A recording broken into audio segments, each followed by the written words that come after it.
Very good evening, everyone, and welcome to the CLEDUCATE Q1 FY22 earnings conference call.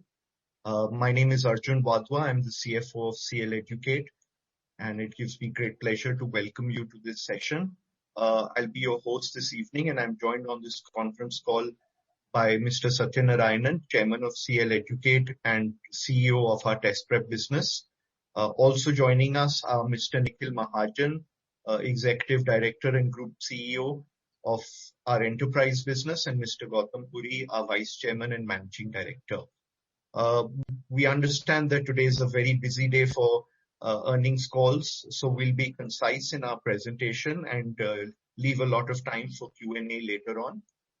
As always, this analyst call will be recorded, archived, and a transcript of this will be available on our website within the next 48 hours.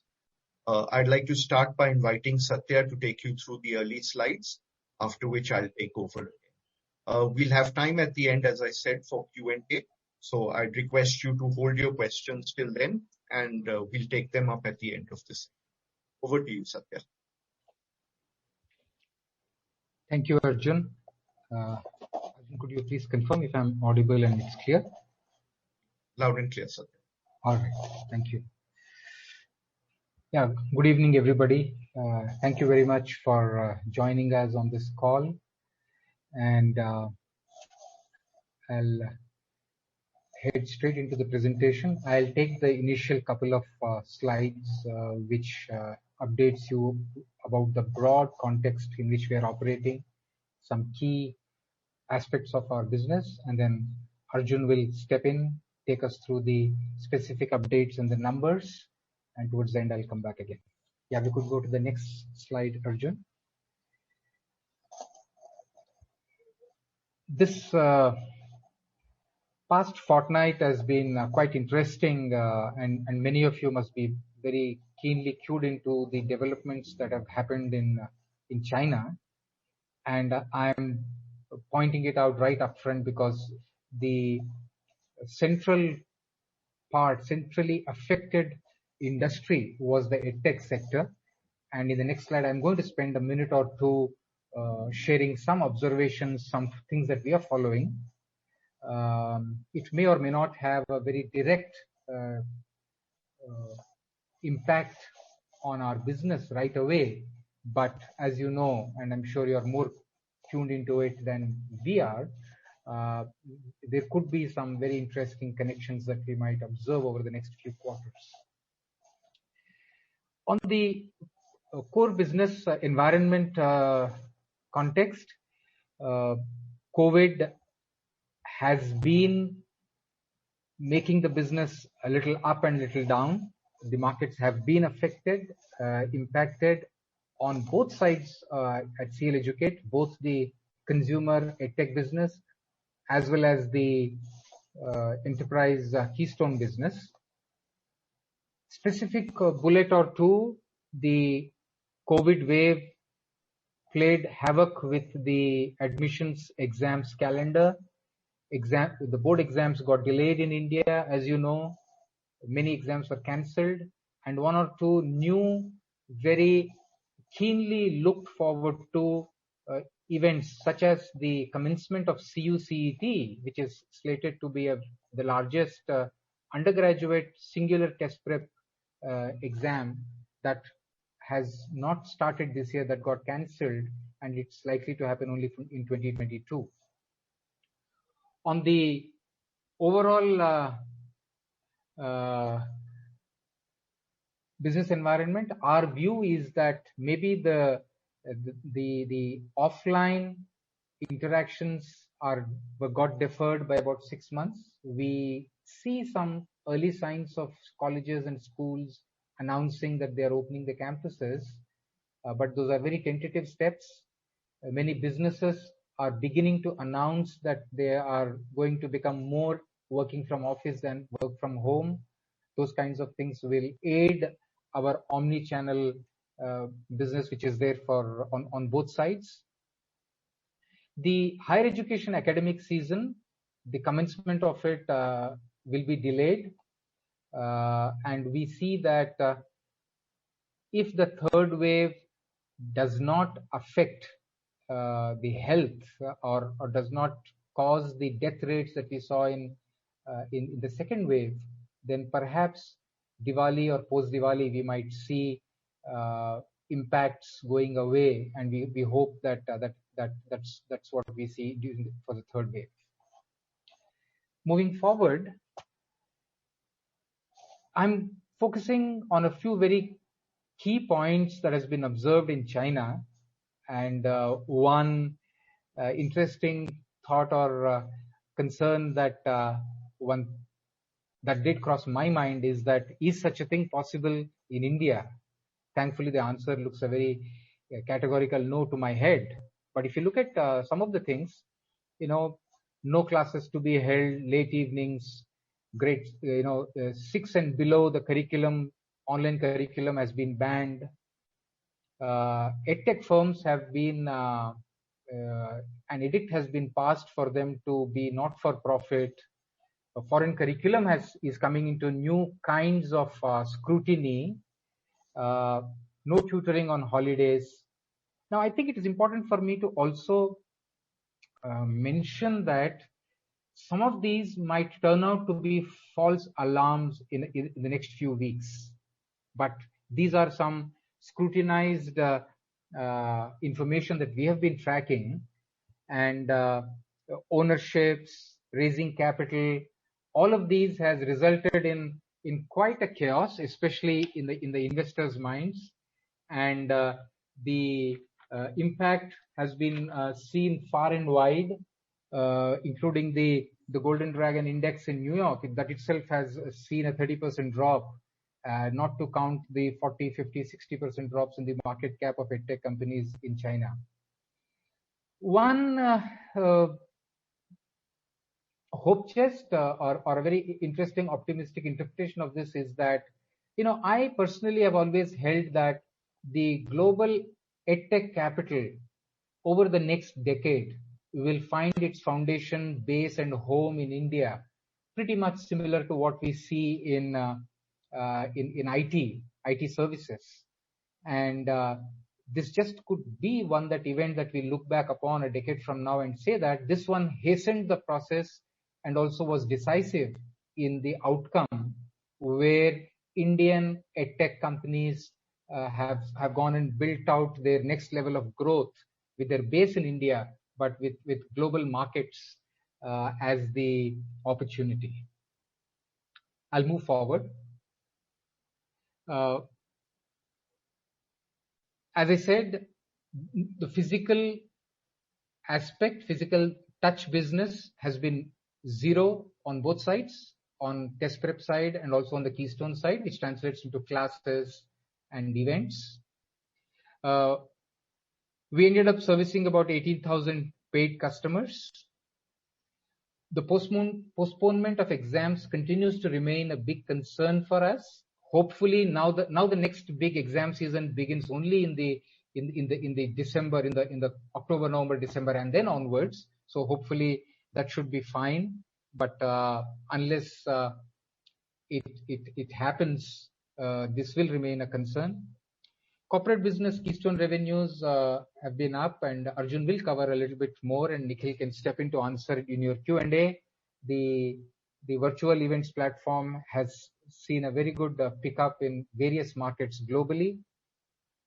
The institutional business has been a challenge because institutions, which is basically universities that contribute significant part of our institutional revenues, they have been challenged both in terms of their own revenues, etc., as well as their seasonality, which comes from admissions, outreach, and so on.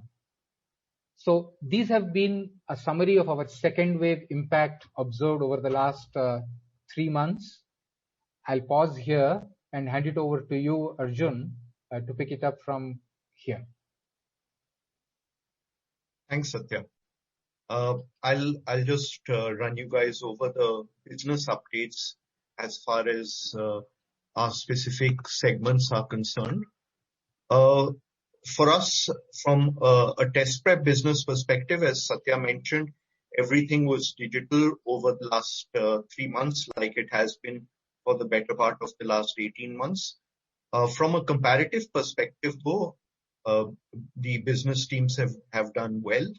Our GMV is up about 16%, while our net billing has been up 17% in this quarter. We've also seen some positive signs in specific markets, especially our aptitude test prep segments, where our MBA billings, our law billings, and our after 12, which is the BBA IPM segment billings, have all shown a positive sign compared to the same quarter last year. Our business partners have also done a fantastic job, despite uh, their physical centers not being able to hold classes. We've kept a few centers open as points of sale and completely in line with state government regulations. And our business partner revenues are up 18% from 14 CR to 17 CR in this quarter. We have heard rumblings, and I'm sure you as people who follow this space regularly have also seen that there is news of schools and especially classes 9 to 12 opening up in select states over the next month or so. We've seen news of that emerging out of Haryana, UP, Andhra, and other select markets. So there is a chance that we would see some sort of return to schools and to institutions starting from August. But as Satya mentioned previously, Diwali and post-Diwali looks like a better time period to keep in mind in terms of a return to some semblance of normalcy, of course, contingent upon how the third wave turns out. As far as our enterprise business is concerned, we've done a business of about 18 crores. This is up from about 16 crores in the same quarter last year, and our EBITDA margin for our Keystone India business is up from 3% to 9%. So the digital wave, as Satya mentioned, has had a very positive impact on our enterprise corporate business as well. Specifically with regards to our virtual events business, we had an order book of about $1 million in the last financial year after we set this product up and took it to market. We've had a great start to this financial year. In Q1 we've got an order book of about $750,000. So we're well on track towards doing significantly better than we did last year, and giving the enterprise business wings to chart its own growth curve. International markets especially will play a key role in terms of driving this growth, and especially out of our business, which is based out of Singapore. Amazon, Cisco, Dell remain critical clients, and even in the US, where the COVID wave has moved in a slightly different direction as compared to India, there are talks of some return to a hybrid model, which would help our events business accelerate a little bit in terms of a return to normalcy, where there could be some sort of a return to a mix of physical and virtual events in the quarters ahead. Our institutional business, as Satya mentioned, has been impacted by the significant delay in the examination cycle, which has obviously affected the admission cycle. And, that is something that has effectively pushed everything back by at least a quarter. Central universities like Delhi University, Mumbai University are all currently still doing their admissions for first year. And so that also has an impact on the private university business. From our end, we did our first undergraduate summit for students in this quarter for the year. We had an attendance of about 3,000 students took part in this event. And from our side, we're doing a lot to expand our digital inventory in the enterprise institutional domain, which we believe will have a positive impact on our margins going forward. The publishing business is also starting to show signs of life. You'll remember from our presentations of last year, COVID had hit this business particularly badly, with a lot of retailers, distributors, wholesalers, everyone pretty much shut, and also with transport being largely limited to its essential services. The book services and the publishing businesses across India and across a lot of the world were affected. We've done a fantastic job at our end in terms of shifting our focus towards the online and institutional space, which is now 90% of our business. And we've made a concerted effort to ensure that our focus in this business is to leverage our existing stock and to focus on a POD model where we only print new stock where someone is paying for it upfront and with virtually no inventory. I'll move forward by just giving you a demonstration of some exciting work we're doing in the enterprise space. Cosmos is something that Keystone has produced. It is still very much at a very early stage, and it has three particular elements in it. This includes a DIY events business, which is about a few months still away from going out to the marketplace, but we're doing a pilot of this with some select customers. We have a webinar business of the same as well. And what I will do today is I'll give you a quick demonstration of our Cosmos virtual store that we have created for Dell in collaboration with Reddington. And I'll just move out of the PPT for a quick second and do a screen share of what a virtual store looks like that our Keystone team has prepared. This is what it looks like if you walk into one of our Keystone virtual stores. I'll just give you a 360 view of the same.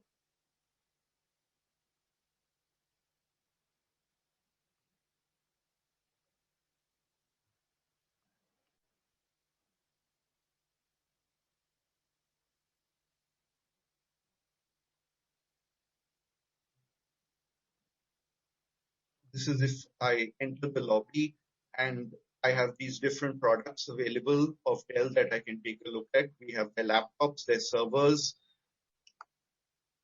and so on.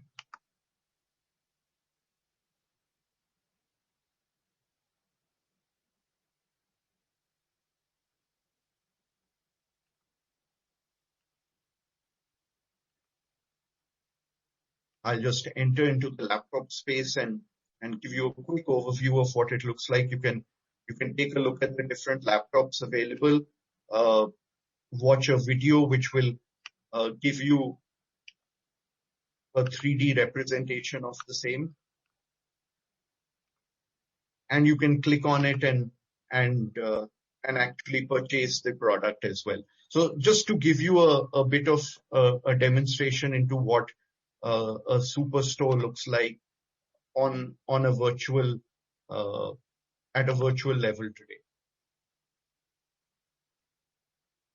I'll also circulate the link of this and make it available for those of you who want to spend a little bit more time looking at it offline. Going back to the PPT, so the virtual store concept is now live.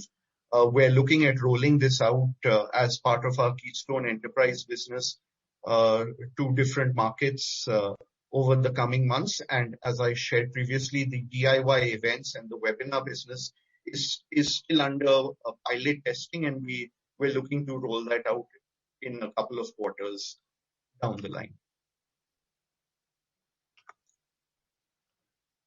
Moving ahead.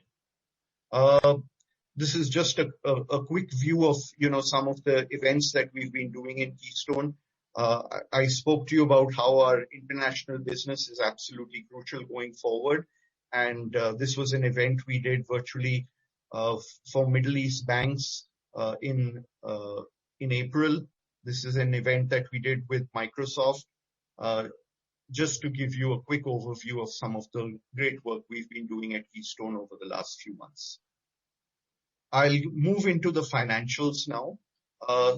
You would have seen some of these if you had gone through our standalone and consolidated results that were posted last night.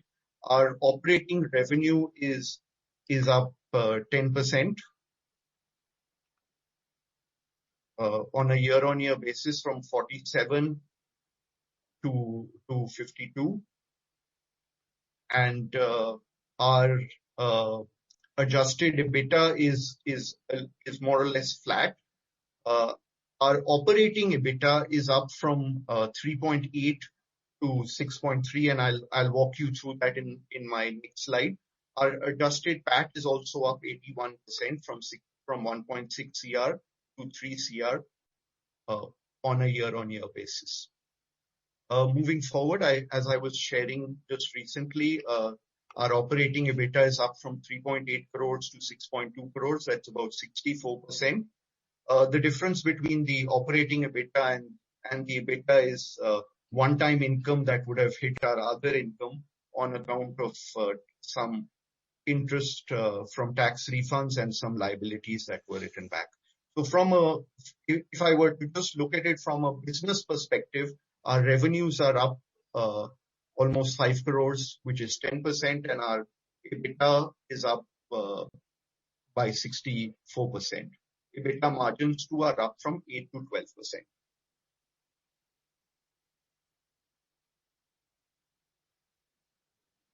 Moving forward, our cash position is fairly similar to where we were in March. I had shared with you our net cash in March was 30.4. We're at 30.5. So despite COVID, we're managing to maintain healthy cash levels, and we're at a fairly similar stage as compared to where we were 3 months back. One key thing that you might wish to note here is our long-term debt continues to reduce, down from 5.7 in the last quarter to 4.6 crores in this quarter. Moving forward, I'll just run you through some of the corporate updates, and then I'll also invite Satya to join me and in closing the session. One of the key things that was approved yesterday in our board meeting was the stock split. The new face value of our shares will be 5 rupees, and obviously the reason we're doing this is to increase liquidity and to invite higher participation from retail shareholders. On some of the other key points from a corporate perspective, some of you would remember that our merger of 5 entities into the parent entity was something that we filed a couple of years ago, and because of COVID had been delayed. In fact, we hadn't had our NCLT second hearing meeting had been postponed for the better part of the last year on account of COVID. I'm happy to share that meeting finally took place on 30th July, and the next meeting date, which is for the final hearing, will be held in October once the tax authorities file their report. Faridabad land sale is in progress. We hope to conclude it in this month. Satya, would you like to come in for the last 3 points? The fundraise update and... Sure, Arjun. Yeah. Okay, on the fundraise, and all these 3 points are works or projects in progress. And as all of us know, unless these are done, accomplished, and the ink dries up on paper and cash hits the bank, it's a project in progress. I would like to place that caveat right up front. But in the spirit of keeping you updated from one call to the next quarter, I'll cover these briefly. On the fundraise part, Keystone fundraise unfortunately had to be deferred by about 60 days because Piyush, who's the president and CEO of our enterprise business, he himself was down for almost 6.5, 7 weeks, hospitalized for long. So in the middle of the tracks, we had to stop, and that has just got resumed about 10 days ago. On the CLEDUCATE side, there are 4 sincere, serious conversations in progress. Those are at the stage of some presentations, conversations translating into early term sheets and so on. So we'll keep you updated as we progress there. And the reason why that was becoming one of the options in some ways can be connected to the next bullet.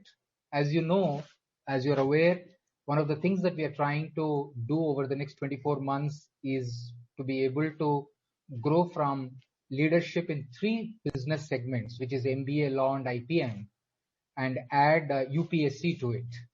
And in that context, we at the board level have been inclined to looking at it more as a buy instead of a build. So there is some serious conversation that's happening that's at the term sheet stage, which could be a if it translates into a done project, we will fund it through a mix of accruals plus maybe a little bit of debt, maybe private equity, the money that we raise. But what it would do if it is successful is to get us from the current position in UPSC and catapult us into the top 3. And that could be very, very interesting and exciting because that's a very large segment of government jobs. And UPSC sits right at the apex of a very, very massive government sector job opportunity with over 1.3 crore aspirants. And UPSC aspirants alone are about 15 lakhs. And when you compare it with MBA aspirants, that's almost 5 to 7 times the number of aspirants who take MBA exam. The last bullet, Arjun, you'll have to move the slide, the slide a little bit. I'm blinded by the. Is it Arjun? Perhaps you are on mute. The last bullet is about an update on 361-degree Minds, which is one of the investee companies of Career Launcher. They are in the skills education space based out of Chennai, run by seasoned entrepreneurs. And we hold some strategic stake in them. And the update briefly that I wanted to give you was that in their journey, they are raising some money. And what it does is it translates some of the CL's earlier investments into equity because it was a CCPS option. And the fund that they are raising is at about 106 crore pre-money, and they're raising just under $1 million. And that would translate into significant uptick for the CL investment in 361-degree Minds. The more interesting thing is that they're doing very, very exciting, very interesting work, and it might have some strategic implications as the future unfolds. As of now, this again is just an update. As and when each of these translate into specific events or milestones, you will find these updated on the investor zone for you to take a look at it. I'll pause there and hand it back to you, Arjun. Thanks, Satya. We'll now throw the floor open to any questions. Because I had to take this slide down for a few seconds, I'm just putting it back out online. And then after a couple of minutes, I'll move on to the thank you slide, which has our email addresses, where you can write back into us if you have any questions.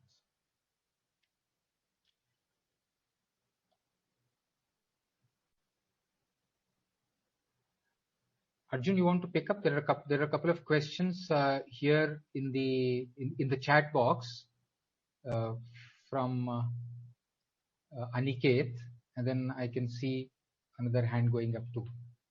Yeah, I'll just take a look at it. Thanks. Is the audio better now? There was a message from somebody saying is audio is slightly low. I can hear you loud and clear, Satya. I'll start. Can you hear me? Yeah, I can.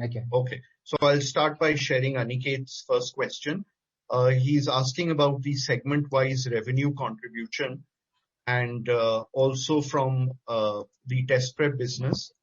I'll just for a second stop sharing my screen and So Aniket, some of the segment-wise shares we do share at a summary level, but some more we hold them back for obvious reasons of competitive information.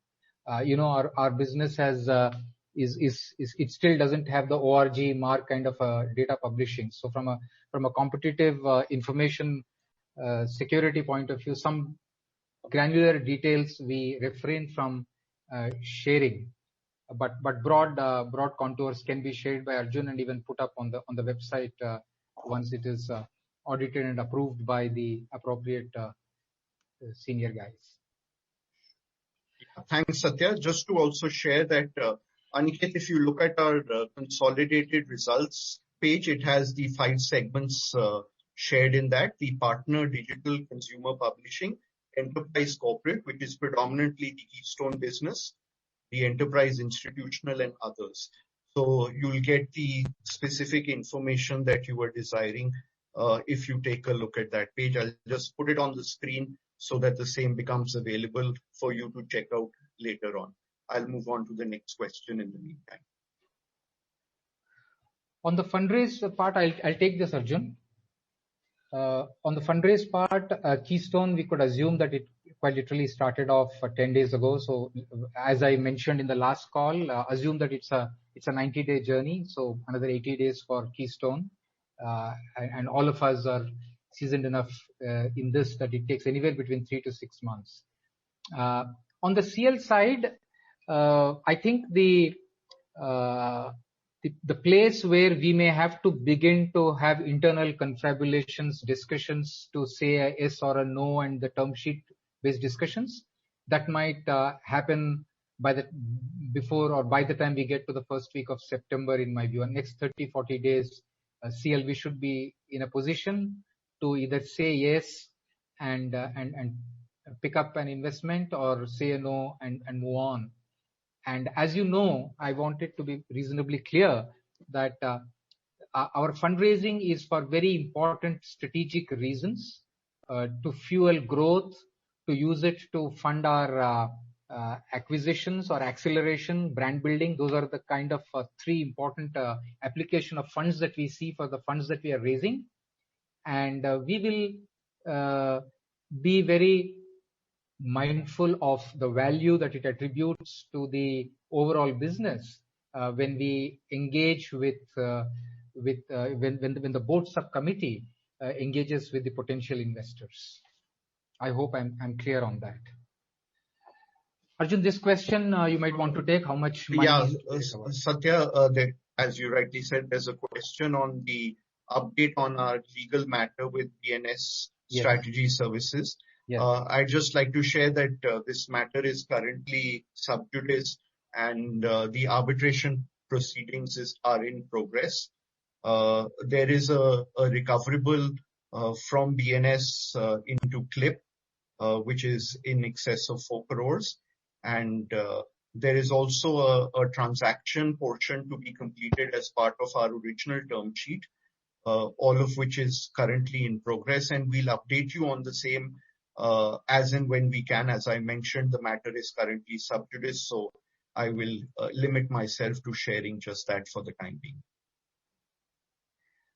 Arjun, I saw Krishna Kumar raise his hand. Maybe you would want to check if that has been typed and sent, or am I missing it, or you want to? I'd request. Yeah. Hi Arjun, hi Satya. Congrats on a set of improved performance across the board. Wish you better times ahead. My question, is first on 361 degrees. Could you spend a minute walking us through the business there, and what is the kind of potential that we see there in terms of opportunities? If you can throw some light. Yeah, sure. Thanks, KK. Thanks for joining. Broadly, they're doing 2 businesses, but before that, the overarching strength of it is that they do the entirely cloud-based and scalable curriculum. And the two kinds of businesses that they do are, one is about getting your mainstream university degree. For example, if you're an Annamalai university student, you can enroll with Annamalai, but the learnings, etc., for your BCom, BA, etc., you would do it on the 361 degree Minds platform. So that's one part of their business. The other part of their business are these skill-based programs that enhance your employability.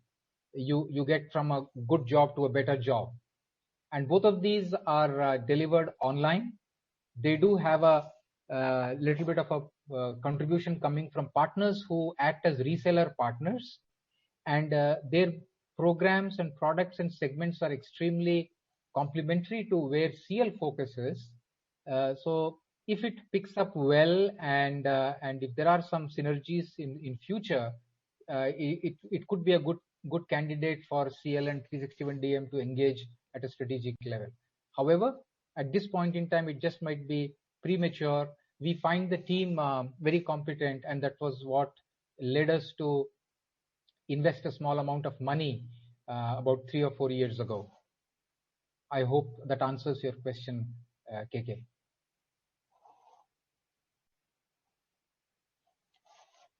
Additionally, Arjun, what I would suggest is, see if we can get a brief summary from 361 DM management, a 1.5 page document, maybe plus a PPT, and we could put it up on the investor zone as a response to this query from investors. Sounds good. We'll get it done. KK, post this investment by them, we would hold. Arjun, could you please unmute KK? Yes, sure. I see him asking a question. Yeah, thanks. Good, Satya sir. Yeah, I think post this, we would be holding anywhere between maybe 12 to 14%.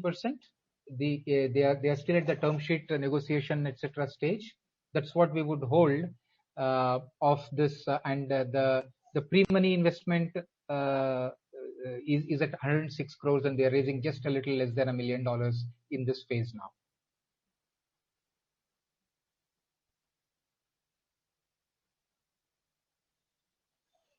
Arjun, there were some other hands also going up. Yes, there's a hand raised from Sandeep Talwar. Okay. Sandeep, I've given you speaking rights. No, my question was about the amount we had. I think Satya answered that. Thanks. Sure. Thanks, Sandeep. Thanks, Sandeep.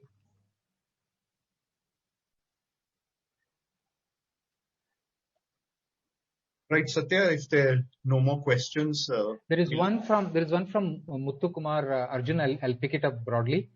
Muthu, when the Keystone digital businesses in its new avatar, it is picking up, and we are seeing early signs of it. The EBITDA margins will improve, and hopefully it will improve very visibly in 2 to 4 quarters. That's one area I see margins improving. And within test prep, if we are able to graduate to doing the premium programs in UPSC, along with our what is our core cash cow, which is MBA law and IPM, when those volumes grow, I think that also will lead to EBITDA margins growing on the test prep side.